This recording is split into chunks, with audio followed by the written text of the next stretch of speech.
Hello friends. देखिए, नए साल 2024 की शुरुआत हो गई है और 2024 के लिए हम एक पोर्टफोलियो बनाने पे काम कर रहे हैं जो कि मल्टी बैगर रिटर्न दे सके। तो मल्टी बैगर रिटर्न अगर चाहिए तो पोर्टफोलियो में क्वालिटी स्टॉक हमें सिलेक्ट करना पड़ेगा। और क्वालिटी स्टॉक पे एक वीडियो पहले ही आ चुका है, एक सीरीज मैं बना रहा हूँ जिसमें मल्टी बैगर पोर्टफोलियो दो 2024 कैसे बनाएंगे या किन किन स्टॉक को सिलेक्ट करेंगे वो मैं आपके साथ शेयर करने वाला हूँ। तो फर्स्ट वीडियो क्वालिटी स्टॉक कैसे सिलेक्ट करते हैं उस पर आ चुका है। और दूसरा वीडियो ये उसका होने वाला है जिसमें हम मल्टीबैगर पोर्टफोलियो कैसे बनाते हैं उसके बारे में बात करने वाले हैं। सबसे इम्पोर्टेंट जो आता है कि अगर आप मल्टीबैगर पोर्टफोलियो बनाने जा रहे हैं तो आपको सिर्फ क्वालिटी स्टॉक ही खरीदनी चाहिए, क्योंकि क्वालिटी स्टॉक मल्टीबैगर रिटर्न देने में सक्षम है। और क्वालिटी स्टॉक अगर मल्टीबैगर रिटर्न नहीं भी देता है तो आपको पैसा डूबने से तो बिल्कुल बचाएगा और आपको कॉन्फिडेंस रहेगा, भरोसा रहेगा। अगर क्वालिटी स्टॉक कैसे सिलेक्ट करना है, किन-किन स्टॉक को किन-किन पैमानों पे सिलेक्ट कर सकते हैं, उसको जानना है, तो हमने 10 गोल्डन रूल्स डिस्कस किया हुआ है कल के वीडियो में। इसका लिंक मैं नीचे दे दूँगा, इसको आप जाकर के देख सकते हैं। चलिए बात करते हैं मल्टीबैगर पोर्टफोलियो में किन-किन बातों का ध्यान रखना है। तो सबसे इम्पोर्टेंट बात मल्टीबैगर पोर्टफोलियो में जो ध्यान रखना है वो है डाइवर्सिफिकेशन का। आप जो पोर्टफोलियो बनाएँगे वो डाइवर्सिफाइड होना चाहिए, यानी कि आपका इन्वेस्टमेंट किसी एक जगह नहीं होना चाहिए बल्कि बिखरा हुआ होना चाहिए। अगर सीधी-सीधी बात में कहें तो बिखरा हुआ होना चाहिए, अलग-अलग जगह के, अलग-अलग टाइप के क स्टॉक में फैलाव होना चाहिए। जैसे ये डाइवर्सिफिकेशन मार्केट कैप के हिसाब से अलग-अलग साइज़ की कंपनी में होना चाहिए, अलग-अलग सेक्टर की कंपनी में होना चाहिए, एवरग्रीन बिज़नेस और इमर्जिंग बिज़नेस में उनका फ़ोकस होना चाहिए, उसमें भी कुछ पैसा लगा होना चाहिए।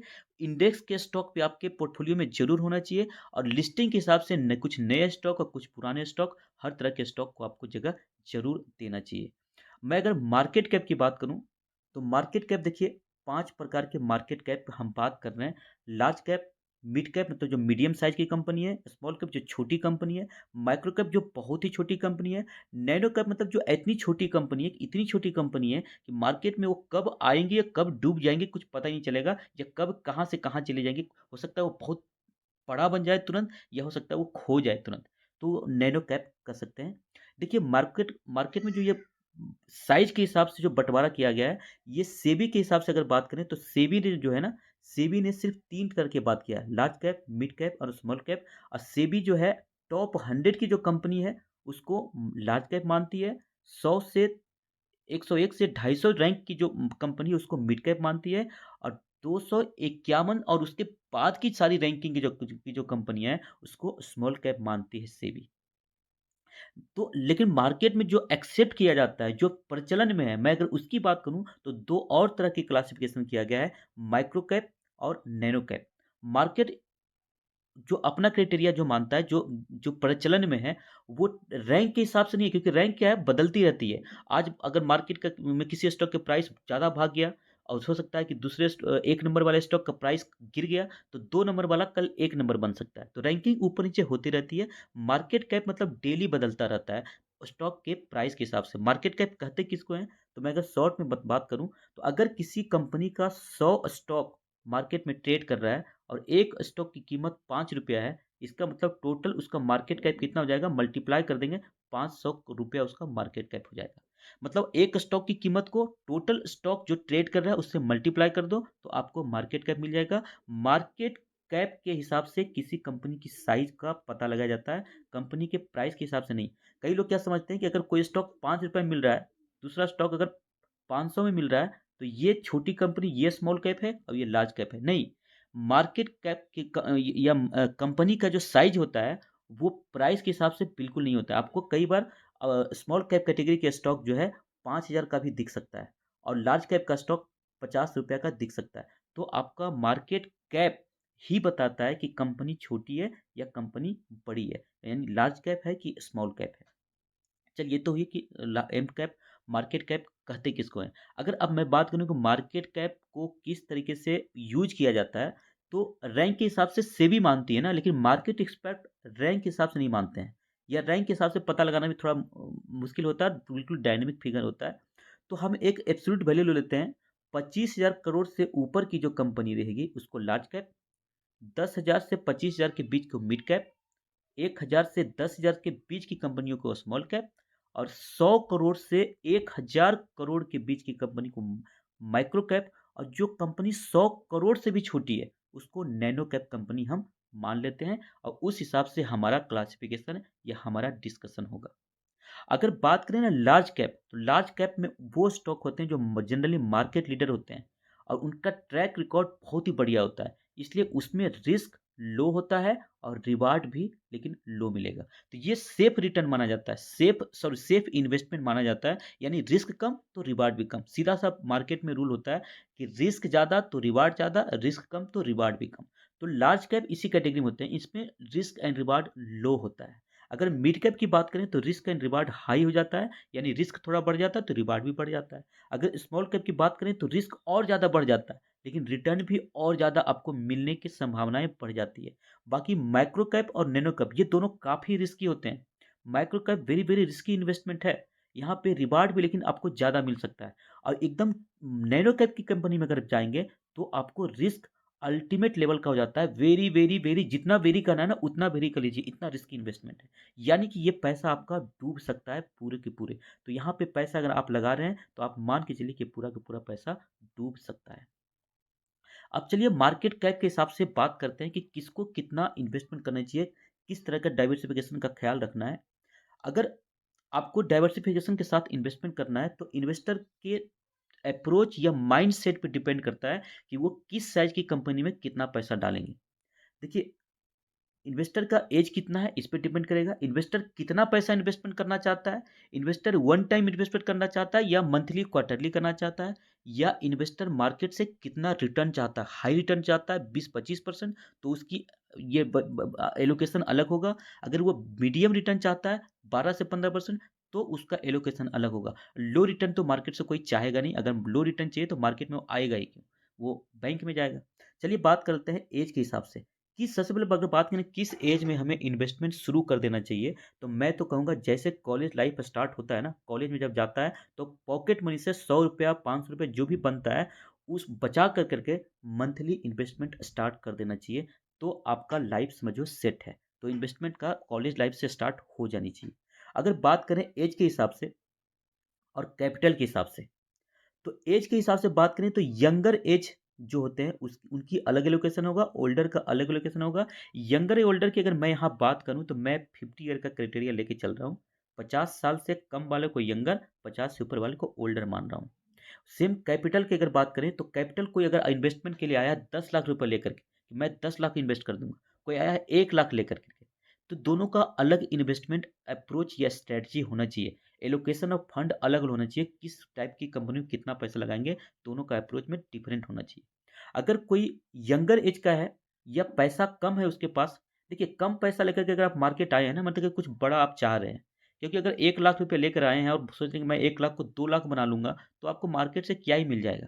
तो 1 लाख लेके आए ना, इनकी आने की आप रिस्क लेने की आपकी कैपेसिटी ज़्यादा होना चाहिए। या आपकी अगर यंगर एज है तो आपके पास टाइम है, रिस्क आप ले सकते हैं। ओल्डर एज वालों के पास टाइम नहीं है, उनके पास लाइफ कम बचा है, ज़्यादा रिस्क लेंगे तो एक तो टेंशन हो जाएगा, पैसा खोने का डर है। यंगर एज वालों को अगर खो भी गया तो वापस वो रिकवर कर सकते हैं, उनके पास टाइम है। इसलिए यंगर एज और जो जिनके पास कम कैपिटल है वो ज़्यादा रिस्क ले सकते हैं।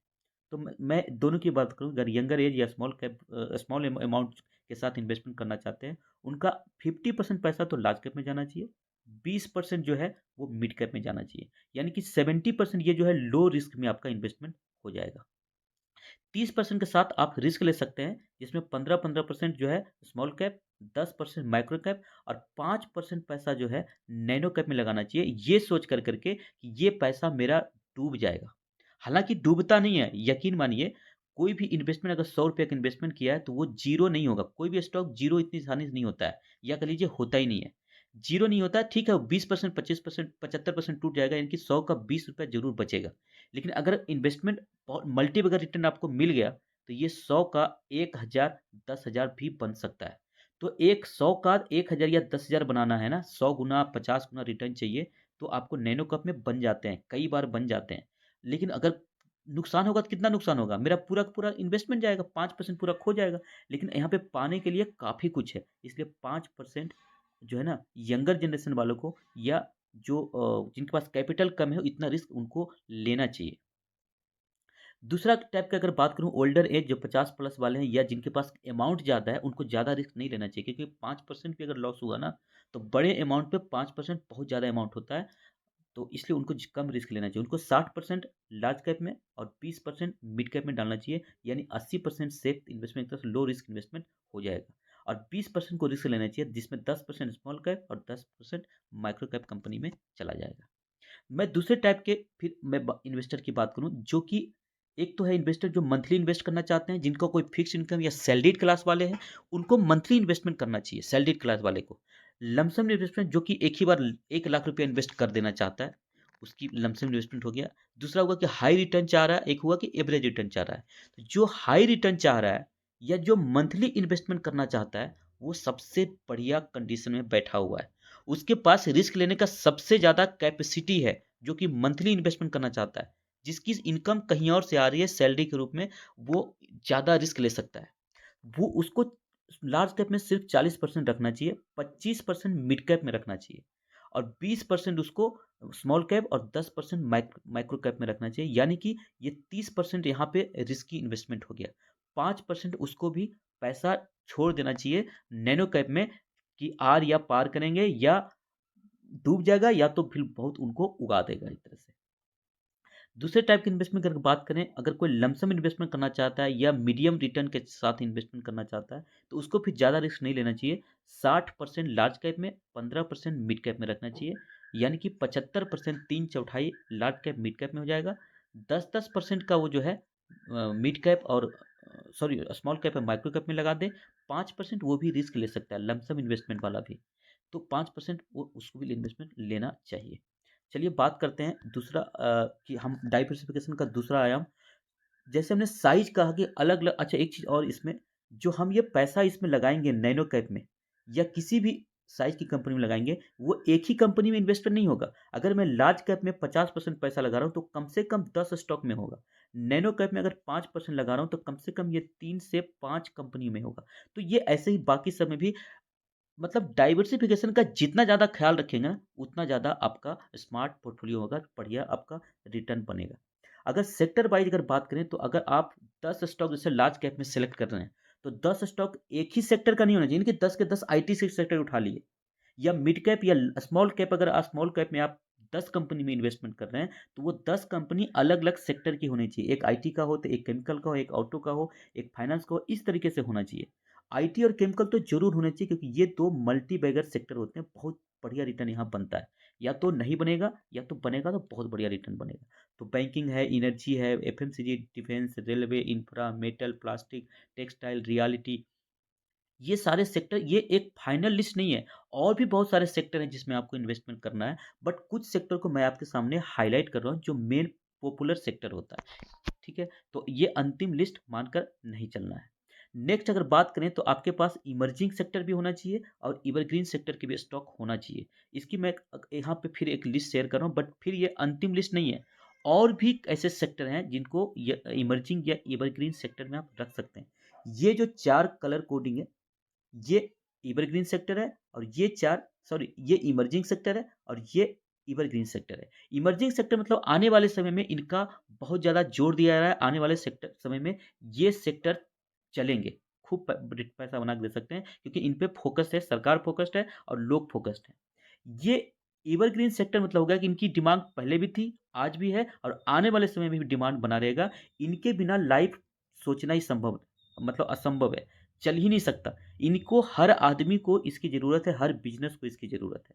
अगर मैं बात करूँ इमर्जिंग सेक्टर में, तो बहुत सारे लिस्ट हो सकते हैं, बट मैं 4 सेक्टर बात करना चाहूँगा। ग्रीन एनर्जी, क्लीन एनर्जी, इसके स्टॉक आपके पास जरूर होना चाहिए।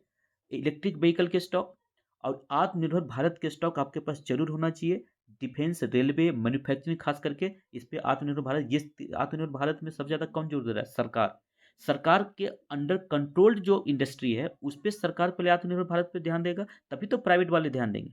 तो सरकार कंट्रोल्ड है रेलवे, डिफेंस, मैन्युफैक्चरिंग के बहुत सारे कंपनी, तो उस पे आत्मनिर्भर भारत पे मतलब जोर है, तो उसका स्टॉक आपके पास होनी चाहिए। ट्रैवल और इंटरटेनमेंट, ये भी इमर्जिंग सेक्टर है। आजकल लोग ना इंटरटेनमेंट पे, ट्रैवलिंग पे बहुत ज़्यादा खर्च कर रहे हैं। तो ट्रैवलिंग एंटरटेनमेंट लोगों का मतलब सबका एक फर्स्ट चॉइस हो गया है। तो उससे रिलेटेड बिज़नेस ग्रो करने की संभावनाएँ हैं, वो भी आपके पास होना चाहिए। एवरग्रीन सेक्टर, हर आदमी को खाने-पीने की ज़रूरत पड़ेगी, उसके बिना तो आदमी ज़िंदा ही नहीं रह सकता। यानी एफएमसीजी, हेल्थ के बिना आदमी ज़िंदा नहीं रह सकता। कोई भी आदमी हो बिना हेल्थ के या बिना दवाई के हॉस्पिटल के कोई नहीं रहा है। टेक्नोलॉजी का इस्तेमाल भी हर ऐज में रहा है, आने वाले ऐज में भी रहेगा। हाँ, इसका स्वरूप बदल जाता है। जैसे अभी आर्टिफिशियल इंटेलिजेंस, डिजिटाइज़ेशन पे जोर दिया जा रहा है, पहले टेक्नोलॉजी किसी और तरह की थी। इंफ्रास्ट्रक्चर का भी हमेशा योगदान रहा है, आने वाले समय भी रहेगा। तो ये एवरग्रीन सेक्टर हो गया, इन सब के स्टॉक आपके पास ज़रूर होने चाहिए। फिर अगेन डाइवर्सिफ़िकेशन पे मैं आ गया हूँ। हमने मार्केट कैप के हिसाब से डाइवर्सिफ़िकेशन बात करी, सेक्टर के हिसाब से बात करी, एवरग्रीन और इसके हिसाब से बात करी। अब आता है इंडेक्स के हिसाब से भी डाइवर्सिफ़िकेशन होना चाहिए, यानी आपके पास इंडेक्स का स्टॉक भी होना चाहिए। इंडेक्स कैसे देखेंगे? सेंसेक्स के हिसाब से कुछ स्टॉक होने चाहिए, निफ्टी 50 के स्टॉक होने चाहिए और सेक्टोरल इंडेक्स, आईटी सेक्टर का अलग इंडेक्स है, फार्मा का अलग है, तो सब सेक्टोरल मेटल सेक्टर का अलग इंडेक्स है, तो हर सेक्टर का इंडेक्स आप खोलेंगे ना, तो उसमें कौन-कौन से स्टॉक पे उसको आप एक बार गौर करेंगे, तो वहाँ पे आपको दिख जाएगा, जो सेक्टर क या इंडेक्स जो बनाया है ना, ये बुद्धिमान लोग हैं या ये कह सकते हैं कि स्टॉक एक्सचेंज ने बनाया, उसपे सबसे ज़्यादा बुद्धिमान लोग हैं। उन्होंने जिसको सेलेक्ट किया है, उसको अगर आप नहीं लेंगे, तो आप कैसे बचेंगे? तो उस मतलब मार्केट के साथ सिंक होके आपको चलना है। मार्केट में किन-किन स्टॉक को सेंसेक्स में, इंडेक्स में रखा गया है, उसके हिसाब से आपको चलना है। दूसरा डाइवर्सिफ़िकेशन में ये ज़रूर देखना है कि कुछ स्टॉक 5 साल से कम जो बिल्कुल नए हैं, उसको स्टॉक भी रखना है और जो पुराने हो चुके हैं, उनको भी रखना है। तो इसकी भी ध्यान ज़रूर देना है। अब बात करें कि आपके आपके स्टॉक पोर्टफ़ोलियो में, स्मार्ट पोर्टफ़ोलियो में कितने स्टॉक होने चाहिए? इसका देखिए कोई फ़िक्स गोल्डन रूल नहीं है कि कितने स्टॉक होना चाहिए। लेकिन मैं अगर एक्सपर्ट की बात करूँ, वॉरेन बफेट जी, वो 5 से 10 स्टॉक बोलते हैं कि होना चाहिए। बेन ग्राहम 10 से 30 स्टॉक। झुनझुनवाला के इन्होंने ऐसा कुछ कहा नहीं है, बट इनके जो पोर्टफोलियो उनके उसपे 20 से 30 स्टॉक होते हैं। तो वॉरेन बफेट जी तब के इन्वेस्टर हैं जब मार्केट में बहुत कम लिस्टेड शेयर होता था या क्वालिटी स्टॉक तो कम होता था। आज की डेट में जहाँ 8,000 10,000 लिस्टेड स्टॉक है, वहाँ पे बहुत सारे क्वालिटी स्टॉक मिल जाते हैं। तो 5-10 स्टॉक से आपका डाइवर्सिफिकेशन का पूरा फायदा नहीं मिल पाएगा। इसलिए देखिए, आपके पास 20-30 स्टॉक तो होने चाहिए। मैं अगर अपनी बात करूँ, तो देखिए सेंसेक्स में कितने स्टॉक है? 30 स्टॉक है। निफ्टी 50 में कितने स्टॉक है? 50 स्टॉक है। सेंसेक्स या निफ्टी 50 क्या है? ये इंडेक्स है बॉम्बे स्टॉक एक्सचेंज का और ये इंडेक्स है नेशनल स्टॉक एक्सचेंज का। तो नेशनल स्टॉक एक्सचेंज में बहुत सारे शेयर ट्रेड करते हैं, बॉम्बे स्टॉक में बहुत सारे ट्रेड करते हैं, लेकिन ये 30 का पोर्टफोलियो बना करके रखा हुआ बॉम्बे स्टॉक में, जिसको देख के पूरे मार्केट को प्रेडिक्ट कर देता है। या 50 शेयर का इंडेक्स बना रखा है, पोर्टफोलियो किसको कह सकते हैं, नेशनल स्टॉक एक्सचेंज का, जिसको देख के पूरा मार्केट चलता है। तो अगर ये नेशनल स्टॉक ने 50 का पोर्टफोलियो बनाया है, सेंसेक्स में 30 का पोर्टफोलियो बनाया है, तो हम भी इसी को फॉलो करते हैं ना, ये आज की डेट में प्रासंगिक है। तो कम से कम 30 स्टॉक होने चाहिए और अधिक से अधिक 50 स्टॉक होने चाहिए, यानी कि 30 से 50 के रेंज में आपके पास स्टॉक होने चाहिए, तब आप पूरे-पूरे डाइवर्सिफिकेशन के साथ इन्वेस्टमेंट कर सकते हैं। और ये भी इम्पोर्टेंट है कि ये जो डाइवर्सिफिकेशन के साथ या 30 से 50 जो स्टॉक होगा, डाइवर्सिफिकेशन का भी ध्यान रखना है, फोकस रखना है कि डाइवर्सिफिकेशन हो और फेयर एलोकेशन ऑफ फंड हो। यानी हर तरह के डाइवर्सिफिकेशन पे फंड एलोकेट करने की ज़रूरत है, तभी आपको मल्टीबैगर रिटर्न मिल सकता है। चलिए एक मैं आपके लिए अनाउंस कर दूँ कि मल्टीबैगर पोर्टफोलियो जो 2024 बनाऊँगा, उसके बारे में मैं क्या आपके सामने शेयर करने जा रहा हूँ। लार्ज 5 वीडियो शेयर करने जा रहा हूँ। लार्ज कैप पे अलग पोर्टफोलियो होगा, mid cap, small cap, micro cap, nano cap पे अलग-अलग पोर्टफोलियो होगा, जिसमें 25 स्टॉक लार्ज कैप के बारे में मैं आपके सामने रखूँगा। 25 क्यों? क्योंकि 50% इन्वेस्टमेंट लार्ज कैप पे होगा, तो अलग-अलग सेक्टर, अलग-अलग कंपनियों पे इन्वेस्टमेंट होना है। तो मैं 25 से स्टॉक आपके सामने सेलेक्ट करके रख रहा हूँ। आपको जो इस पे रिसर्च करिए, जो अच्छा लगेगा आप यहाँ से पिक कर सकते हैं। मैं भी इसी में से पिक करने वाला हूँ। 25 लार्ज कैप के लिए, 15 मिड कैप और 20 फिर स्मॉल कैप के लिए, 15 फिर माइक्रो कैप के लिए और 5 नैनो कैप के लिए। तो ये अलग-अलग सेक्टर के होंगे, पूरा डाइवर्सिफिकेशन के साथ होंगे और अभी के समय प्रासंगिक होंगे। ऐसे नहीं कि बहुत सारे अच्छे स्टॉक होंगे, वो मैं शायद उसको मैं छोड़ दूँ, क्योंकि वो अभी के समय में मुझे वो इन्वेस्टेबल नहीं लग रहा है। नोटेबल पॉइंट जो आपको इन्वेस्टिंग करने के पहले, पोर्टफोलियो बनाने से पहले ध्यान रखना है, रियलिस्टिक और रीजनेबल होना। अगर आप मार्केट में आए हैं कि मैं 1 साल में पैसा डबल कर दूँगा, 200% 100 का रुपया लगाऊँगा, ₹200 बन जाएगा, तो ये आपका रियलिस्टिक अप्रोच नहीं है। कहीं न कहीं आप निराश होंगे और आप यहाँ गड़बड़ी करके पैसा डुबा करके जाएंगे। तो आपका अप्रोच रियलिस्टिक होना चाहिए, यानी जो मार्केट में 20-25% तक पैसा बन जाते हैं, लेकिन 100-100% एक एक साल में मुश्किल है। तो रियलिस्टिक अप्रोच होना चाहिए। सिर्फ क्वालिटी स्टॉक में इन्वेस्टमेंट करें। फिर आपका अप्रोच लॉन्ग टर्म का होना चाहिए, 5 साल का अप्रोच होना चाहिए, तभी आप इन्वेस्टिंग करें। इन्वेस्टिंग शॉर्ट टर्म का काम नहीं है। और आप एवरेजिंग पे ध्यान रखें। एवरेजिंग मतलब क्या करें, अगर आपके पास मान लिया 10 लाख रुपया है, तो 10 लाख एक ही साथ इन्वेस्ट नहीं करें, 5 लाख रुपया आप इन्वेस्ट करिए। फिर जैसे स्टॉक कोई 10% टूट जाए, फिर 10% लगाइए, फिर टूट गया, फिर 10% लगाइए। इस तरीके से करिए। या कई बार क्या होता है कि एक्सटर्नल कारण से पूरा मार्केट डाउन हो जाता है। जब मार्केट डाउन होता है तो अच्छे अच्छे शेयर भी डाउन हो जाते हैं, वहाँ पे 15-20% अच्छे अच्छे शेयर टूट जाते हैं। तो अपने पोर्टफोलियो में कुछ पैसा रखिए और फिर वहाँ एवरेजिंग करिए। मतलब जब कोई स्टॉक 10-15% किसी बाहरी कारण से टूट गया, तो फिर हम उसमें 10-15% लगा दिए। ऐसे कर करके आप एवरेजिंग करेंगे तो एक बढ़िया बाइंग लेवल आपको मिल जाएगा और बढ़िया उसका फायदा मिलेगा। और क्वालिटेटिव रिसर्च करते रहिए, अपने पोर्टफोलियो को रिव्यू करते रहिए। तभी आपको, कुछ जरूरी नहीं कि एक बार पोर्टफोलियो बना लिए तो स्टैटिक चीज है कि हम उसी में रहेंगे, कसम खा लिया है, नहीं। आप रिव्यू करते रहिए रिजल्ट के हिसाब से, बाकी चीज़ों के हिसाब से, न्यूज़ के ट्रैक करिए। तो ये सब आपको करना पड़ेगा। ये वीडियो आपको अच्छा लगा तो इसे लाइक करिए, शेयर करिए और चैनल को सब्सक्राइब करिए। Thank you. धन्यवाद।